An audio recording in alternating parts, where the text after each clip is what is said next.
நீங்கள் தினமும் 8 மணி நேரம் தூங்கலாம். ஆனாலும் காலையில் எந்திரிக்கும் போது எந்தவித சக்தியும் இல்லாமல் ஒரு முழுமையான ஒரு சோர்வோட எந்திரிக்கிறீங்க. ஏன் தெரியுமா? ஏன்னா உடல் ரீதியாக மட்டும் சோர்வடையதில்லை, ஆன்மா ரீதியாகவும் நீங்கள் சோர்வடைகிறீங்க. உடலுக்கு எப்படி ஒரு தூக்கம் அப்படின்றது தேவையோ அதே போல் ஆன்மாவுடைய சோர்வை நீக்கிறதுக்கும் ஒரு சில பயிற்சிகள் நமக்கு தேவைப்படுது. உங்கள் மனதை ஒரு ஸ்மார்ட் ஃபோன் போல் நினச்சிக்கோங்க. அதோடைய ஸ்க்ரீன் ஆஃபில் இருக்கும். ஆனாலும் பார்த்தீங்கன்னா பேக்ரவுண்டில் 50க்கும் மேற்பட்ட ஆப் ஓடிக்கிட்டே இருக்கும்.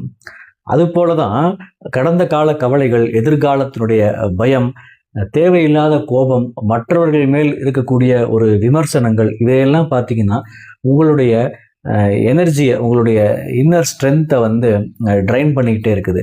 இதுலேருந்துலாம் நம்ம வெளியே வந்தால் தான் நம்மளுடைய ஆன்மாவும் நமக்கு எனர்ஜியாக இருக்கும். நம்மளுடைய இன்னர் ஸ்ட்ரென்த்தை நம்மளால் ஃபீல் பண்ண முடியும். இதை பற்றி மேலே தெரிஞ்சுக்கணுன்னா ஸ்பிரிச்சுவல் அப்படின்னு கமெண்ட் பண்ணுங்கள். இதை பற்றி நம்ம நிறையா பேசுவோம்.